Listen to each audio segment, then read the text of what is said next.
Everybody, welcome back. Finally got a day off, so I thought I'd drink some whiskey with you guys and talk about important stuff.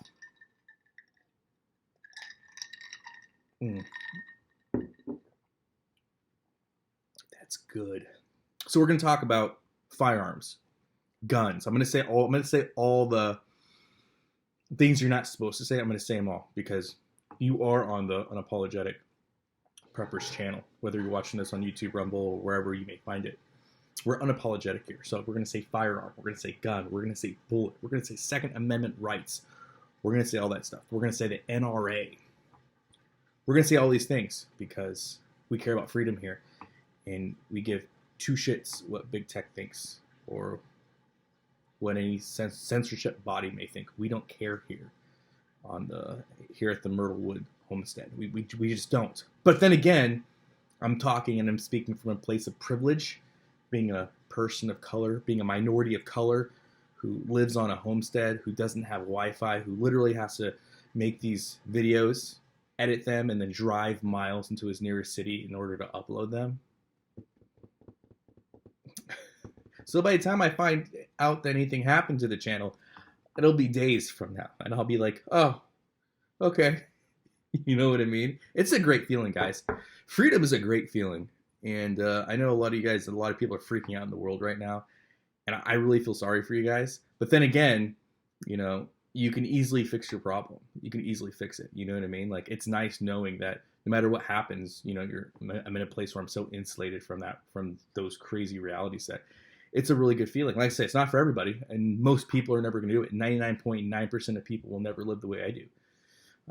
But that's okay because the freedom is it's unparalleled, and you can have it. You just have to be willing to embrace it. That's what it really comes down to. I don't think I'm missing out on anything, but I guess that's the conversation for another time. But we are going to be talking about the Second Amendment. We're going to be talking about guns, and we're going to be talking about, does the NRA care about gun rights? Should be good.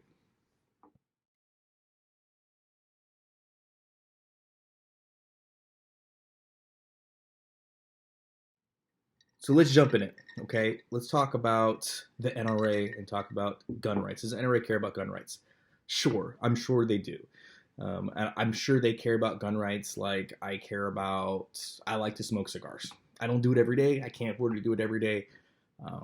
There's obviously a monetary cost that comes with it, but I enjoy cigars. Is it a priority in my life? No.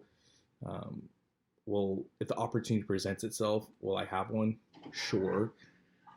Do I need an excuse to have one? No. And I feel like the NRA is very similar because, as we're going to get into, there are other priorities that I feel like the NRA has. And, but I do think they care about gun rights. Like I said, just like I care about, whiskey or guns, There's a good glass of whiskey.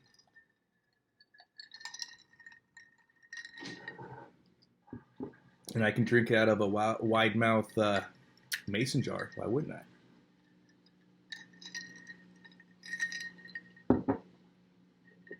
This video might get interesting, but I do think they care about gun rights.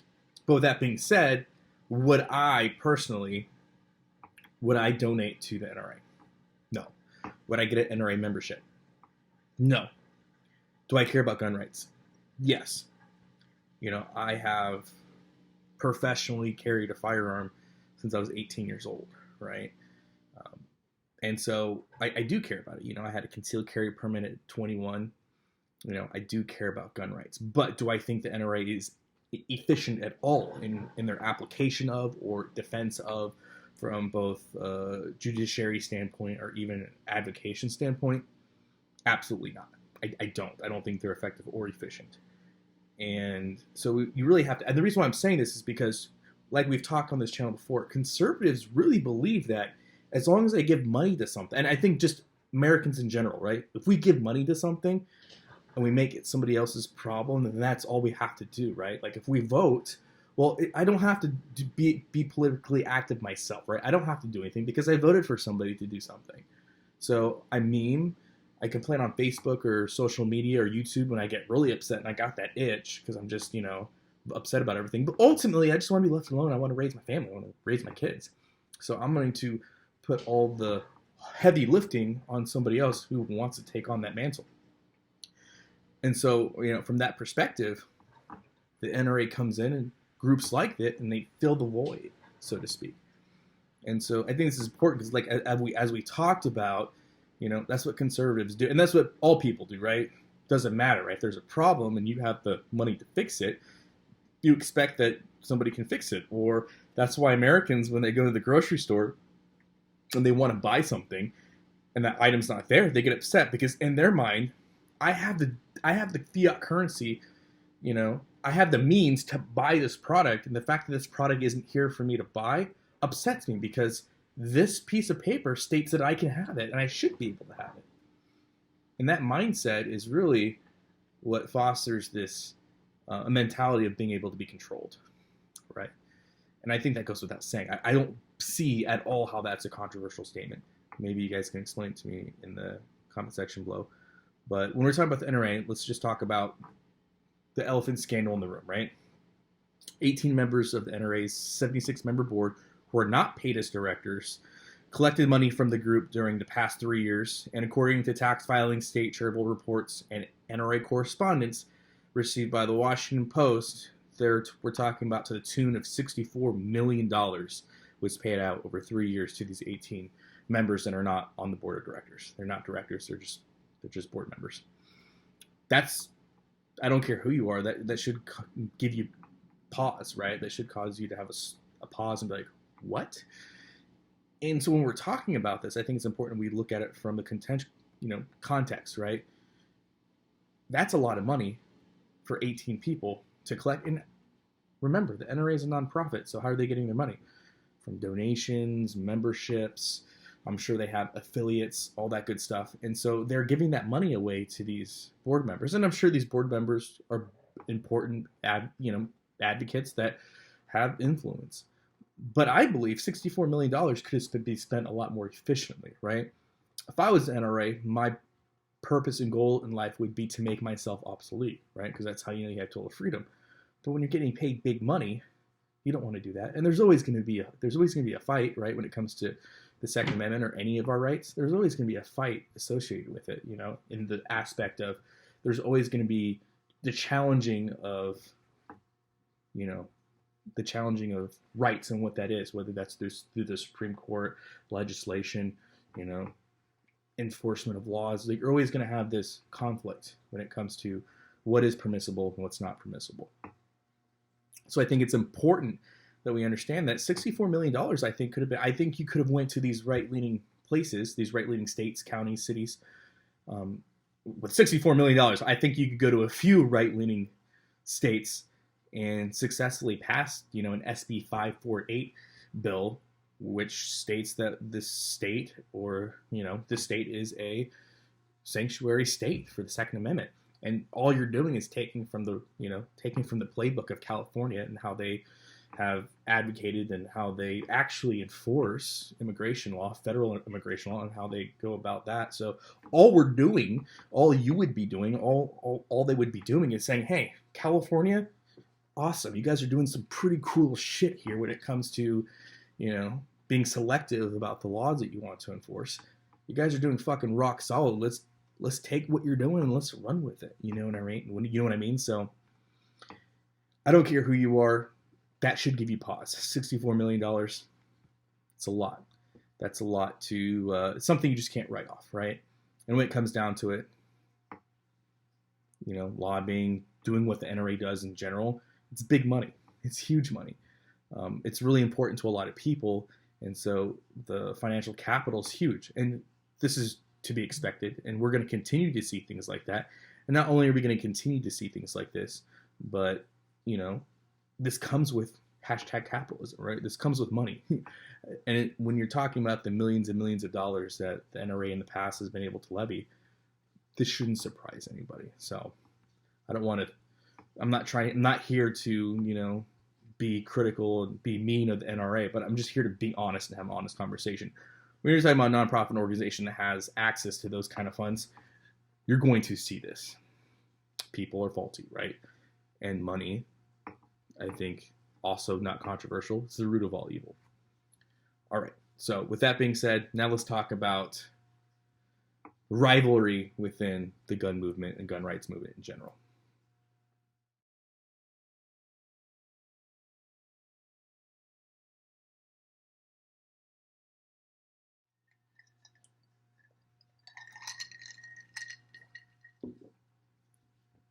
It's going to be a good night, guys.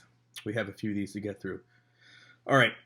So next, let's talk about rival gun rights, right? Rival gun right groups accuse NRA of not really advocating for the Second Amendment. And we're seeing this with a lot of lawsuits, amid a lot of lawsuits that have been going on with like bump stocks, for example. There you go. I should have said that one at the beginning. Bump stock. Bump stock. I'm too small of a channel, so it's not like, like Bear from Bear Independent. He has Todd. I guess he calls him Todd. I think personally that's funny as shit. I think that's hilarious. But you look at my channel. I don't have anybody watching my shit. So, but bump stock, that's a good one.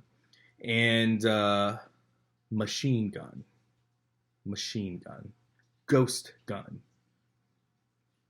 50 bullets, 3 seconds. I don't know. Now I'm just being silly. So take bump stocks, for example, right? The NRA would tell you, and, we'll get on their stance on bump stocks here in a second, but they would tell you that, they have different strategies versus what, these smaller gun advocacy groups have. So it's perceived, right, that they're there to make a deal on behalf of gun owners. That's what a lot of people that are in these smaller gun advocacy groups believe, right? They believe that they're reaffirming the fact that they believe that, yes, there is proactive legislation to which the left will overreact, and the NRA comes in, swoops in, ready to make a deal, right? And so with that being said, if you're trying to think about this from an empirical standpoint, historically and present, it's true. Does the left overreact when it comes to legislation? I say there's a good argument for that. Is there also a good argument that the NRA swoops in and seems seemingly ready to make a deal? Yeah, it does. And who does that affect most? Gun owners, right? And so I think it's important to realize that, the sense of proactive appeasement is what I'll call it straight up, leaves a bad taste in my mouth for sure. In fact, it leaves such a bad taste.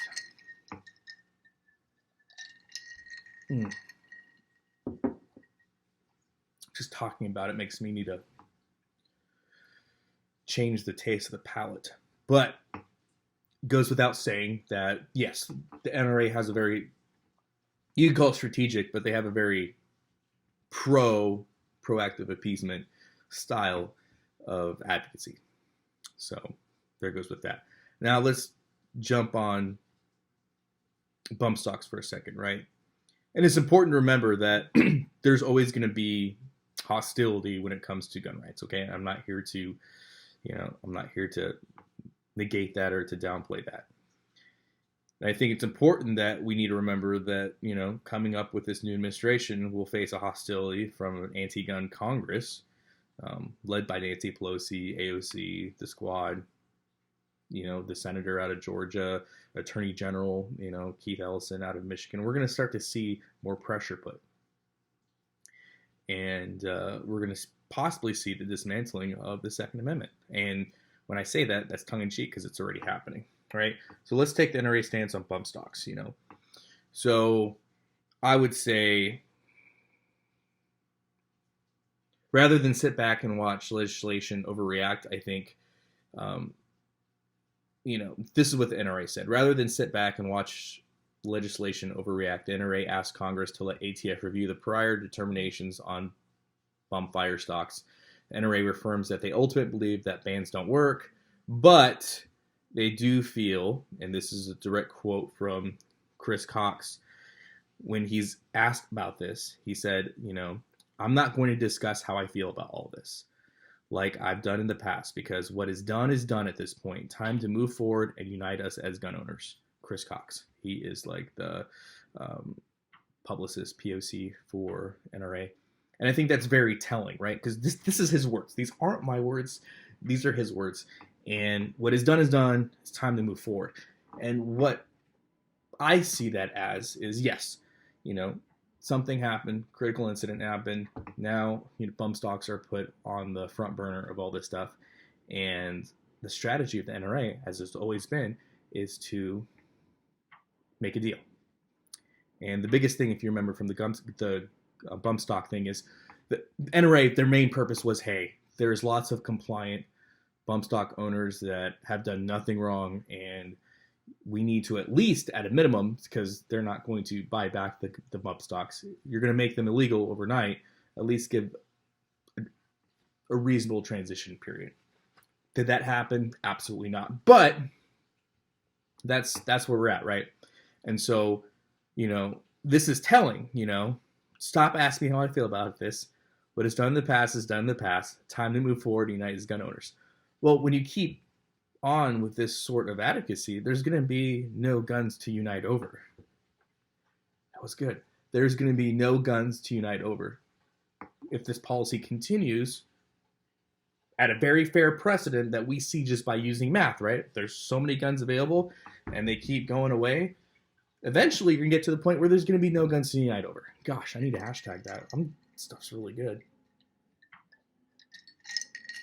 But I think that's important to look at and realize, and you can accept it or not, but that's just really what we're looking at. And I think that sets a bad precedent. Maybe he wishes he would have said this differently. I don't know. I can't talk to Chris Cox. He's a millionaire. He's more important. So he's doing more important, bigger, and better things, at least in his mind he is. And so I think that sets a bad precedence. And like I said, these are all reasons that affirm why I'm never going to be a member. There's no point to. All right, now let's get into the real nitty-gritty stuff.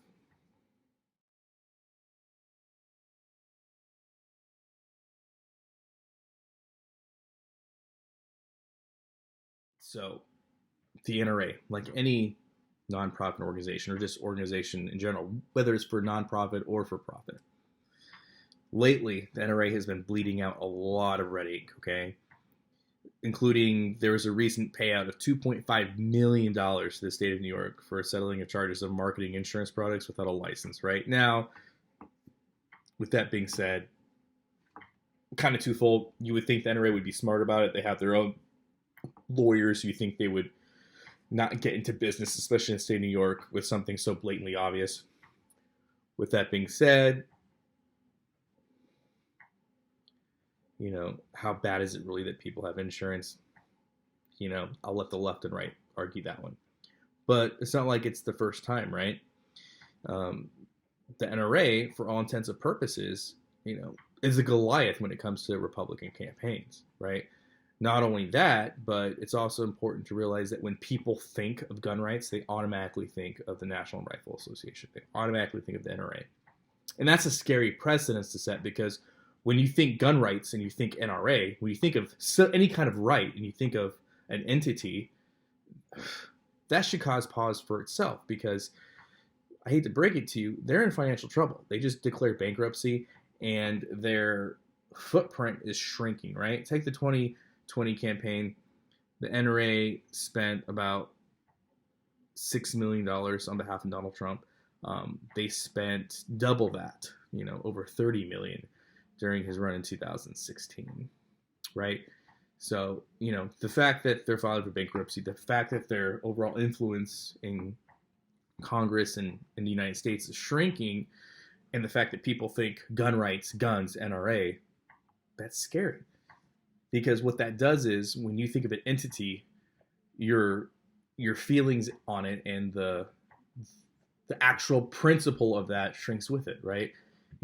Americans, and this is just because Americans are the way they are, if they see the NRA, the Goliath of NRA, shrink in influence, they're going to feel like their gun laws or their gun rights are shrinking with it.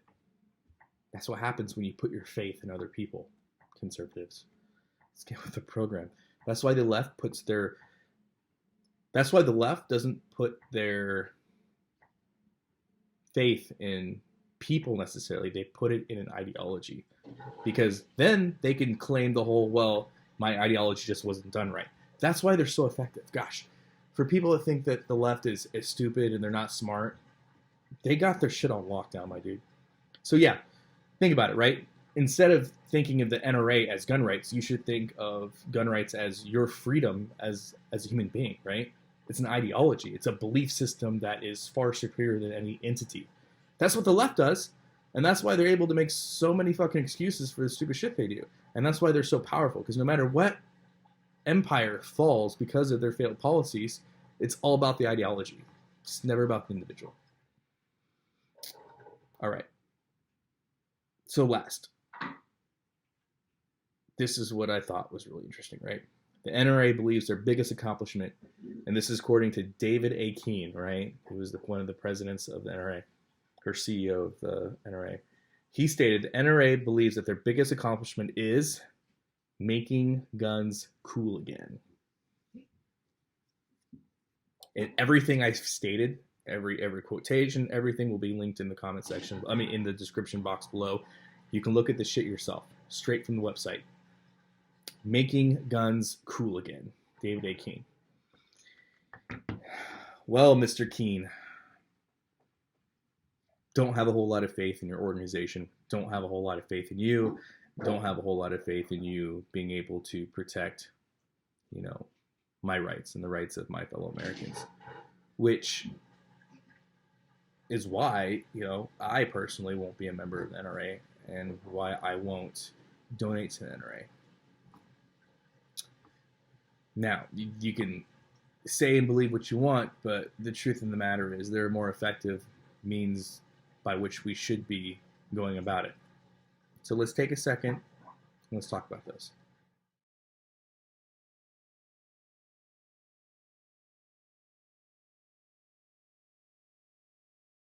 So, what are some of the solutions?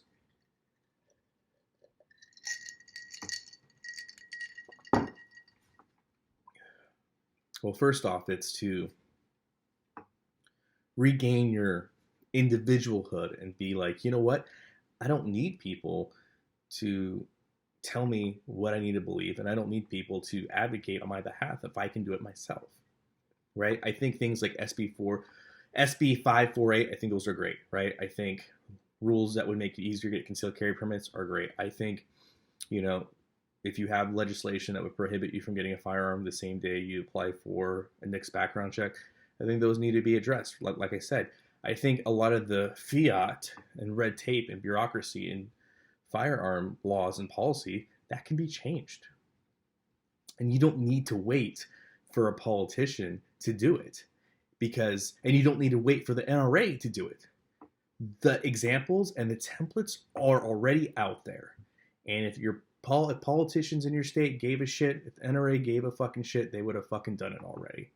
Okay? If they cared enough, they would have done it. There's no surprise here. Nobody's sitting here scratching their head like, wow, isn't this just a revolutionary idea? Nobody's doing that. They already know that these are successfully been implemented. They already know, they already have the templates. So don't be naive.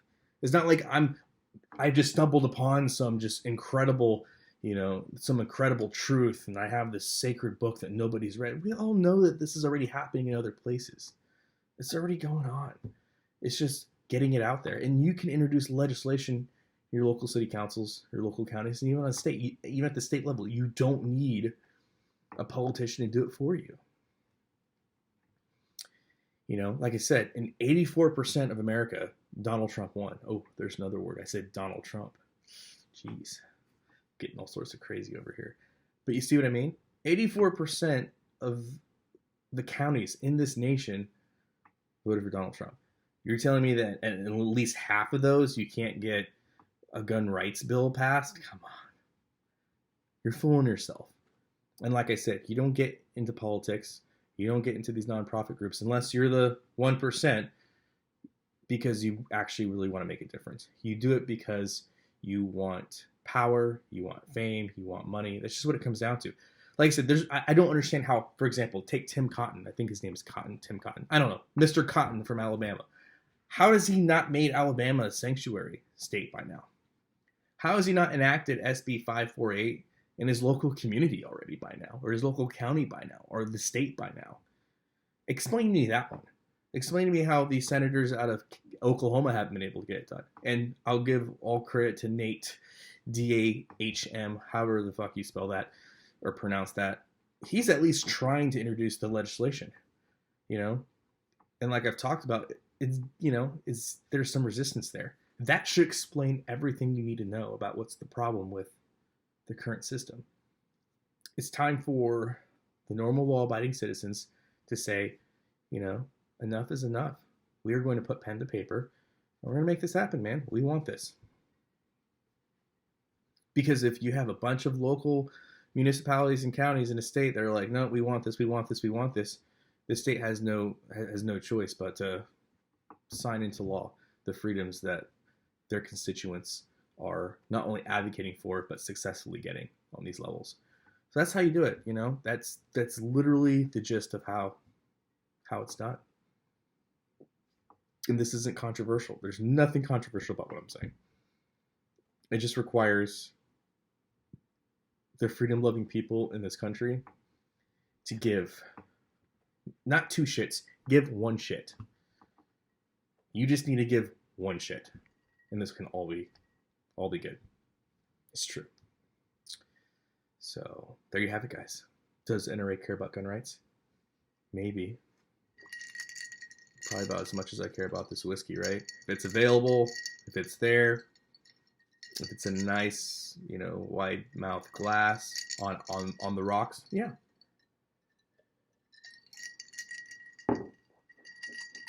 Why not?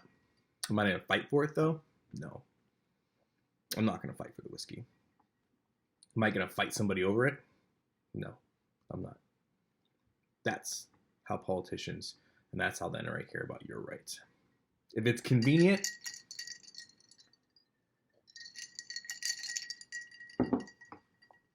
they'll take a sip and pretend to give a damn. If it requires them to do anything more than that, they don't fucking care. And that's the truth. Hard facts. There you guys go. Like always, if you think I got something wrong, please, while you're leaving me a thumbs down, articulate your point. Let's have a reasonable discussion. Let's talk about this stuff in a sensible manner. As always, guys, as always, long live the Republic.